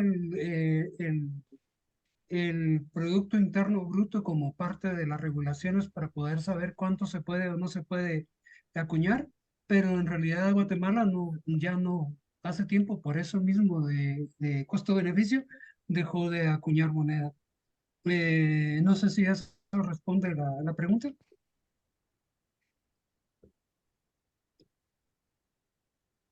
Rafael. Creo que sí. Oscar, ¿tiene algún comentario? Costa Rica hace muchos años no tiene casa de moneda, desde los años 50, o sea, ya casi hace 70 años, y ha contratado las monedas fuera, han sido acuñadas en otros países. De hecho, en algún momento, en los años 70, Guatemala le acuñaba monedas a Costa Rica. Sí, todavía bajo el mandato del grabador Delgado Hernández, todavía se mantiene. Incluso algunas monedas de Costa Rica acuñadas aquí en Guatemala tienen el grabador DH de Delgado Hernández. Creo que de 1 centavo, si no estoy mal, ahí todavía que se les puede ver con esa marca de grabador DH. Me parece una copita de la DH de Delgado Hernández. Un gusto saludarle, Oscar. Un gran gusto. Igual, qué gusto. Igualmente. Qué gusto saludarlo. Bueno, quisiera hacer un comentario adicional sobre ese punto. Vamos a ver, después de usted, don Carlos Torres Gandolfi. Adelante. Gracias. Bueno, El Salvador, en el año 1981, hizo acuñar monedas de 1 centavo en Guatemala.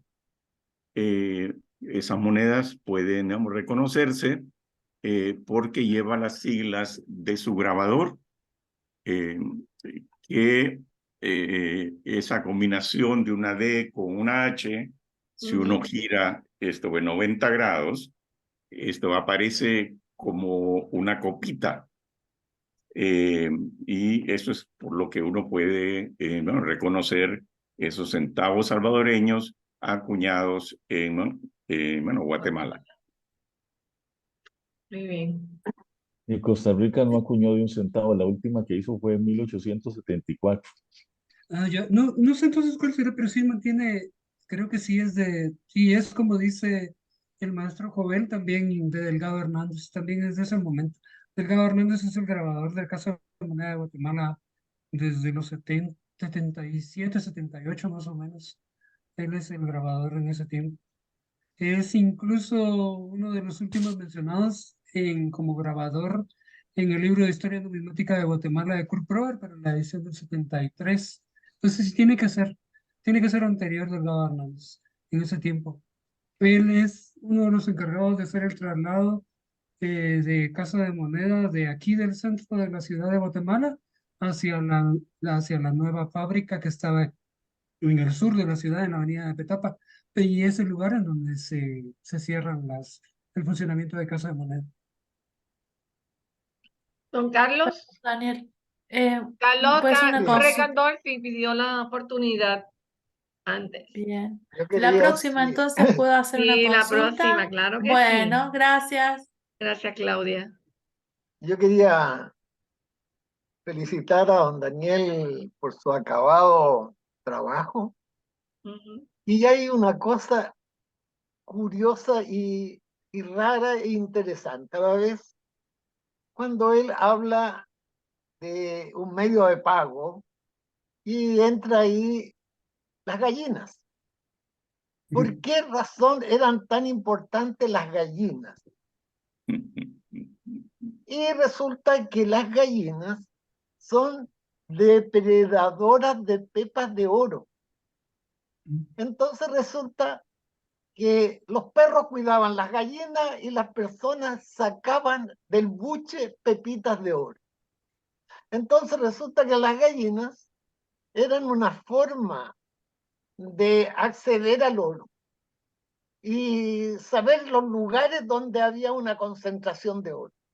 Eso se practicó prácticamente en toda América y también en Chile. Entonces las gallinas de campo, y posiblemente un dato muy bueno ahora para las personas que empiecen a hacer vomitar a las gallinas para sacar posiblemente algunas pepitas de oro. Pero esto yo lo supe de una familia que hacía sistemáticamente eso. Entonces resulta que era una tradición que es lógico, porque la gallina cuando entra en la arena, ¿ves?, va hacia algo que brilla como el trigo realmente. Entonces ese es un dato curioso el que usted señala y que me parece que por primera vez coincido en que hay un elemento en que por qué las gallinas eran tan importantes. No solamente por el lado del comestible, sino que también como un recaudador de oro. Este era el punto que quería señalar.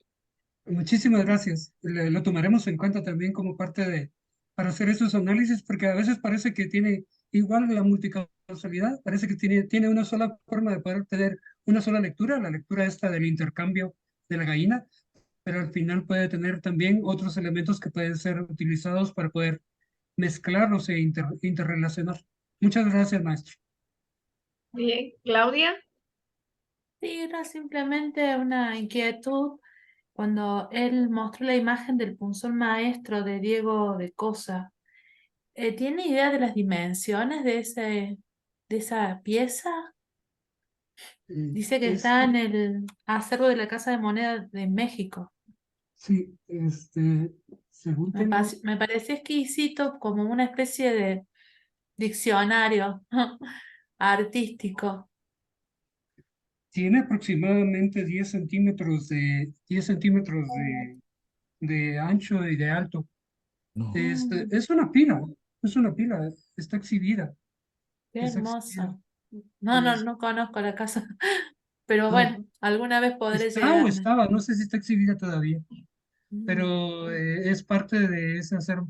Y no son, creo que sí son como piezas únicas, porque en realidad se conocen muy pocas que están firmadas por cosas. Sí, nunca Ajá. había visto, nunca había visto algo similar. Esta está publicada en un blog mexicano. De ahí tomé la imagen. Está publicada en un blog mexicano donde eh, hacen un análisis bastante bueno acerca de esos primeros años de la Casa de Moneda. Y es ellos donde citan a Proctor también, como que Proctor hace todo este análisis a partir de los archivos del Archivo General de Indias para poder hablar acerca de cuáles eran las dificultades que se tenían y poder saber entonces, porque muy pocos creo que sabemos quién es el diseñador de esa moneda, de la columnaria. Todos la conocemos como numismáticos, pero poder ponerle nombre y apellido al grabador creo que es maravilloso, creo, para mí No, lo es. claro, y el gesto grabado en el punzón, eso es único. Exacto, Lo vemos exacto. en eso. Está grabado Ay, en acero, es decir, claro, está escrito en piedra. único, único. Bueno, muchas gracias. Un Gracias, un disfrute gusto, visual. Claudia. ¿Alguien más tiene algún comentario o pregunta antes de ir al Y a chat? mí que José Rafael, que se me cayó la transmisión y tuve que volver a quitar otra vez. Que me quedé con la pregunta. Guatemala tiene casa de moneda y me sorprende un país tan rico en minerales, cómo ha dejado que no hoy día no tenga su casa de moneda. Cómo esas monedas que hacen en el extranjero tengan validez en su capital de moneda de su presupuesto gubernamental. Una de las cosas interesantes también es que se dice que la moneda guatemalteca, el quetzal, es una de las que mantienen mejor estabilidad económica. Estamos a un cambio de máximo 8 quetzales por $1 y así hemos estado desde hace décadas, o sea, ya bastante tiempo. Ha sido muy poco el tiempo en el que ha subido el cambio más allá de 8 quetzales. 9 ha sido, ya es un escándalo subir a 9 quetzales por $1. Claro. Pero eso no significa también de que, en este caso, y como lo mencionábamos anteriormente, eh, podamos hacer la diferenciación entre ese quetzal que en la actualidad no es nada más que un símbolo de cambio, porque no tiene un respaldo mayor en relación a o sea, es el Producto Interno Bruto otra vez el que hace de que esto tenga un valor en el caso monetario. Y vamos a las cuestiones económicas o al análisis económico en eso. Guatemala deja, creo que como muchos otros países, de acuñar en plata a partir de 1964, que es el año en el que está una caída del precio de la plata, o sube el precio de la plata, tengo entendido, y que era más caro acuñar en plata que lo que el valor de cambio tenía la moneda en ese entonces. Es No es correcto. solo Guatemala, muchos países lo hacen. Estados Unidos mismo creo que a partir de 64 ya no acuña en plata o acuña en plata de menor ley a partir de cierto momento, o empieza a bajar la ley de la plata. Y eso sucede también acá, o sea, empezar a acuñar en níquel cobre o en cobre, en las monedas menores, pasar de la plata en la moneda mayor a pasar al papel moneda y que el papel moneda tenga todo el valor de cambio. Eso también ha sido una constante. Entonces Guatemala no tiene casa de moneda, como decía, desde el 95, deja de funcionar de todo en el 98, todavía en el 98 es testigo del cambio de moneda de un quetzal, de valor de un quetzal de papel a moneda de metálica, pero ya a partir de ahí la Casa de Moneda de Guatemala ya es solo un recuerdo que no cumplió, no llegó a cumplir 300 años funcionando. Wow. En Y este usan la moneda tema, americana. Rafa, en este tema, el don Roberto Joven, el maestro, quiere hacer una aclaración. Sí, muchas gracias. A ver, desde digamos, finales del siglo XIX y principios del siglo XX, la moneda ya no fue digamos, valorada por el contenido metálico, sino que se adoptó una moneda que es realmente fiduciaria. Esto es que no está garantizada por su digamos, peso en oro o en plata, de manera que para los, digamos, países no es necesario tener una casa de moneda para que, y entonces ellos hacen fabricar esas monedas en el exterior, donde les es mucho más barato, bueno, poderlas obtener, para que esa moneda tenga el, digamos, valor indicado en la misma moneda. De manera que, bueno, repito, bueno, no tener una casa de moneda no le quita valor a la moneda circulante, sino que es un gran valor fiduciario. Pasa lo mismo con los billetes, obviamente, que no tienen, digamos, valor metálico en sí, sino que es algo que es garantizado por el Estado que las hace, bueno, emitir. Muy Bien bien. Parte aclarado. perdón, solo parte de eso también, y para complementar lo que decía el maestro Joven, es que la fundación de los bancos centrales, toda esa parte de los bancos centrales que se empiezan a fundar en la América Latina a partir de los años 20, tiene también mucho que ver con ese contraste que se da con la emisión y con el uso de la casa de moneda como tal, porque es el Banco Central el que poco a poco va tomando relevancia en relación a la casa de moneda. La casa de moneda va perdiendo la relevancia y el Banco Central la va ganando. En este momento, el rector de la moneda y de la circulación monetaria es el Banco Central, el Banco de Guatemala. Y en muchos otros países así funciona igual. Eso es correcto. Los bancos son Bien. responsables de eso. Don Pedro Cano. Bueno, pues muchísimas gracias. Muchísimas gracias, don Daniel. Un placer, de verdad, como siempre. Como siempre que le he leído. Gracias a Dios le escucho. Mucho gusto. Bueno, Es un gran gusto. claro que sí. Para mí también, de verdad. Yo hablando de la multicasualidad y de la historia. Vamos, en numismática no tengo nada que decir sobre la moneda porque lo ha explicado muy bien y todo perfecto. Cuando habla de la conquista del Reino de Guatemala, hay que tener, vamos a ver, yo ya sabe que soy español, pero a mí lo que más me gusta es la verdad. A lo que la gente hay que decirle realmente es que prácticamente toda la tropa y gran parte de los mandos eran indios tlaxcaltecas. O sea, no eran españoles peninsulares, no, eran indios tlaxcaltecas, pero no solamente en Guatemala, en todo el norte de México, la gente que fue también a las Filipinas. Entonces, esta dicotomía entre español e indio, me parece que a lo mejor habría que revisarla un poquito, de verdad. Solo poniéndome de abogado del diablo, ¿vale? Solo por esa razón. Pero es así, o sea, así lo dice la historia, si la quieres leer. ¿De acuerdo? Es solamente una apreciación. Luego, el uso de las monedas de la tierra está perfectamente reglamentado. O sea, los indios se gobiernan, las repúblicas de indios se gobiernan según sus leyes y costumbres, y una de esas leyes y costumbres son la propia moneda. ¿De acuerdo? Es simplemente por hacer un comentario. Y luego, cuando hablamos de Felipe V, que teóricamente el Imperio Español pierde todas las posesiones en Europa, realmente en los años siguientes vuelve a tomar el control de alguna manera de todos los territorios italianos. Lo único que pierde realmente son los Países Bajos.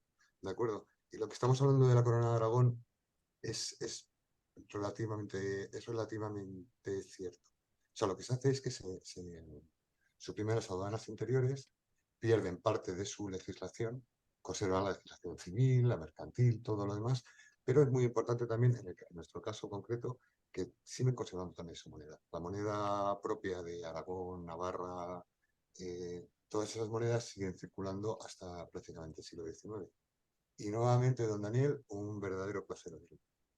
Haberme quedado Muchísimas gracias. hasta Muchísimas casi gracias. las 12 de la noche en tan buena compañía con todos los demás, por supuesto.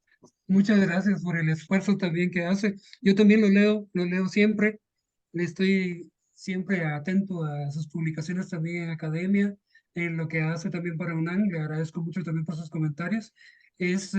Como son completamente válidos, los entiendo del todo y sé que se deben hacer ese tipo de puntualizaciones y actualizaciones desde lo que uno hace, desde lo teórico, para poder hacer, sí, que la multicausalidad sea tal, o sea, que no sea únicamente una opinión propia, sino que sea también esa forma de poder hacer historia como uno pretendería que fuera.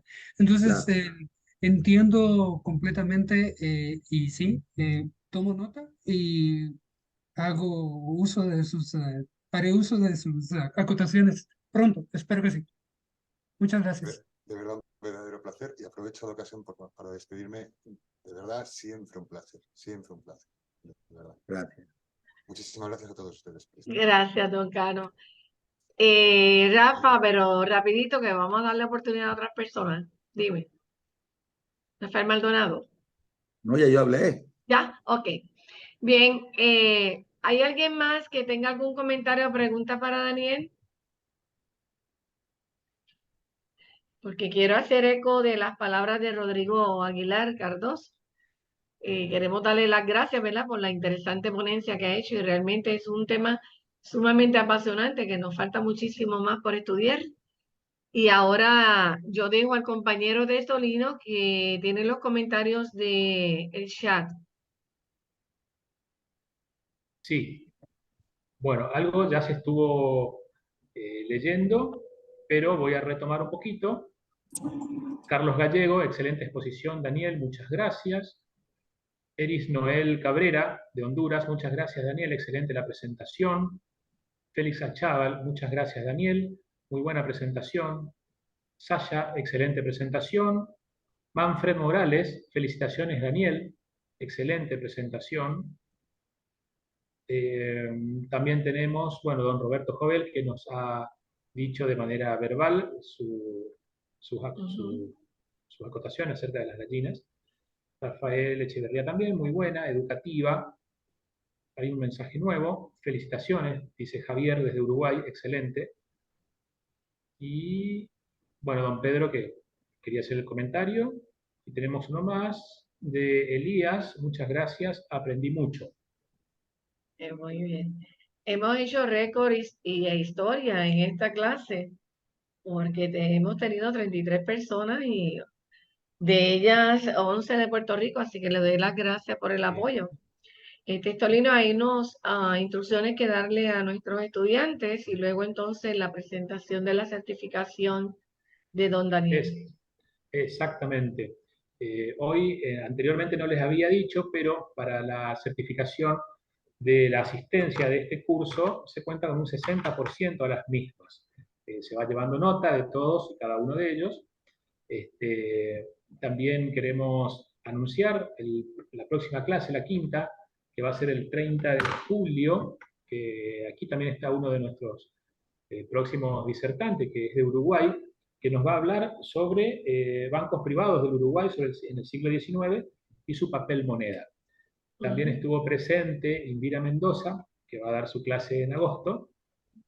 Y para septiembre queremos innovar y gracias a la muy buena predisposición de algunas de las autoridades aquí de UNAM, va a ser algo inédito. Las clases se van a desarrollar en inglés y bueno, esta Unión Americana quiere llegar al público de habla inglesa también, así que bueno, estamos haciendo algún esfuerzo como para poder captar y llegar a ese territorio. Para que tú mencionas esa incursión nuestra, esa novedad con el doctor Ignacio Lazagasti. Jonathan, si estás por ahí, me gustaría que hablaras al público sobre el éxito que ha tenido la revista en inglés. Bien, no sé si se escucha la música de fondo, me encuentro en un centro comercial ahora, pero ¿se escucha bien? Se escucha bien. Que no se copia. Ok. Primero felicitar al historiador Manuel, que magnifica los conceptos de multicausalidad y cómo interfieren estos en el desarrollo de la economía, ¿no?, virreinal.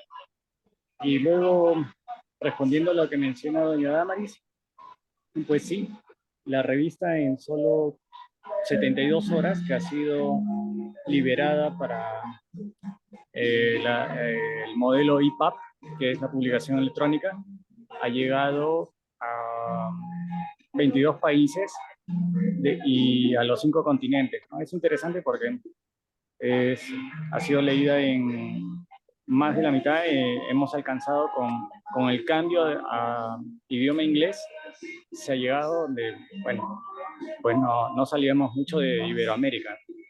Y es interesante porque nuestros escritores y los miembros de UNAM son leídos ahora más allá de las fronteras que tenía el idioma, ¿no?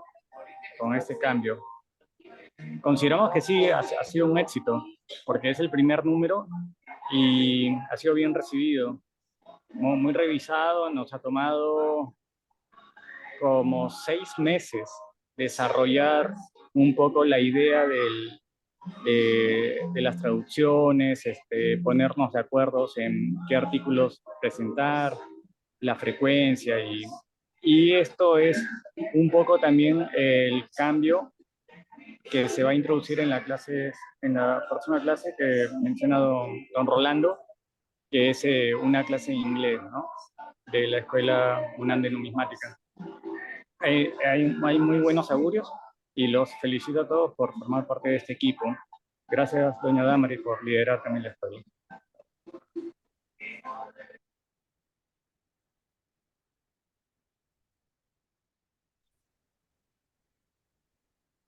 Que le damos las gracias a UNAM porque dedicó la portada a Puerto Rico en una de las monedas que nos dio España, la moneda provincial. Don Carlos, usted tiene que festejar con nosotros nuestra revista número 51. Sí, bueno. 51 es un gran número. Aquí está Javier, bueno, algunos que han sido directores de la revista, que lo han hecho en una forma espectacular. Y bueno, y llegar ahora a la instancia de otro idioma, en portugués también. Entonces los límites se van, las fronteras ya no existen a través de estas plataformas. Entonces estamos utilizando la modernidad, aunque somos analfabetos en cuanto al manejo de ciertas herramientas de estas plataformas. Eso es verdad. Y realmente yo creo que ahí habría que, dentro de la difusión que se planteó en un momento, es también guiar a las personas cuando hay que abrir un banco virtual, el PayPal, o bueno, o abrir otras plataformas que en este caso las personas más jóvenes dominan también. Y Jonathan domina muy bien todos estos aspectos. Entonces, prácticamente tenemos que buscar las personas, por ejemplo, un caso de un niño que jugaba con ciertos elementos de programas computacionales y de plataformas. Hizo un diseño extraordinario de un asunto muy complicado de ingeniería. Cuando se van dando cuenta, el niño era analfabeto. Es decir, dominaba herramientas computacionales de una manera genial. Y sin embargo no sabía leer ni escribir, sino que manejaba elementos estructurales de las plataformas digitales. Y eso se debe, ¿por qué? Porque él manejaba estos juegos interactivos que se usan como entretención. Entonces, esto nos llama a pensar que nosotros tenemos que reeducarnos en esta forma tan moderna que está sucediendo cada día con nuevos programas y con nuevas cosas de tecnología. Entonces, yo creo que nosotros tenemos que reeducarnos entre todos, ayudarnos en ese aspecto. Y ahí entonces estaría, yo creo, Testolino, que junto con Jonathan, poder hacer una estructura para educarnos a nosotros mismos. Entonces yo creo que ese es un desafío también. Sí. Y lógicamente el 51, una revista que tiene muchos de esos elementos. Entonces ya no es simplemente una página en la cual se ponen algunos textos y algunas fotografías, sino que tiene otra mecánica. Y eso es fabuloso. Bienvenida a la tecnología en nuestra revista. Felicidades a todos. Muy buenas noches. Dice Indira que ella hizo un sistema para hacer índices de fuentes. Así que Indira, vamos a necesitar de ti de esos conocimientos para seguir ampliando lo que se está trabajando. Gracias. Entonces, Testolino, la certificación para don Daniel. Exactamente. Ahí le hacemos entrega. La Unión Americana de Numismática, UNAN, la Escuela Virtual de Numismática de UNAN, se complace en certificar que don Edgar Daniel Quisquinay Rojas dictó la clase La Seca de Guatemala en el curso virtual de numismática de la Escuela Virtual Numismática de UNAN, con una duración de 2 horas el día 25 de junio de 2023. Fechado el 25 de junio, Puerto Rico, la directora doctora Damaris y don Testolino, moderador. Eso se va a hacer la entrega, se va a hacer llegar de alguna de estas maneras de estos medios de comunicación para que lo puedas disponer. Muchas gracias, Edgar. Ha sido magnífica la presentación. Roxana lo sigue diciendo, que le ha gustado mucho la charla y nosotros estamos contentos y agradecidos de toda la presencia de ustedes, el tiempo, lo valioso que nos han dado de su vida y los comentarios. Ha sido una tarde de mucho aprendizaje. Les invitamos para que estén con nosotros en el mes de julio, a las 4 de la tarde, hora de Puerto Rico. Gracias, Sí. adiós. Indira, diga. No, gracias, les digo que estuvo fabuloso. Y nos vemos en julio o en República Dominicana. Sí, ese es otro cantar. Estamos hablando de la escuela virtual. Sí, claro que sí. Y Oli, gracias por todo el apoyo y a cada uno de ustedes siempre agradezco su presencia. A Claudia, a Daniel, por supuesto, esa ponencia, a Javier, a don Félix, a quien apreciamos muchísimo, a don Oscar, a María Benilda, no la conozco, Luis Borrero, que es nuestro, Elvin, el maestro, Rafael Echevarría, a nuestro amigo Jonathan, a Manfred, a la numismática de Salvador, que estuvo apoyando también, Eric Noel, no lo conocemos, pero lo saludamos, Israel, que es nuestro, y a todos esperamos verle en julio y más. Muchísimas gracias y hasta aquí la grabación del día de hoy. Bendiciones. Buenas tardes. Muy buenas tardes, muchas gracias desde Puerto Rico. Saludos a todos. Gracias. Muy buenas tardes de Puerto Rico. Desde Brasil, Carlos. Saludos de Uruguay, un abrazo grande. Nos vemos el 30 de julio. Gracias a todos. Saludos desde Perú. Así es. Gracias. Hasta pronto, mucho gusto. Nos vemos en la próxima. Igual. Hasta luego.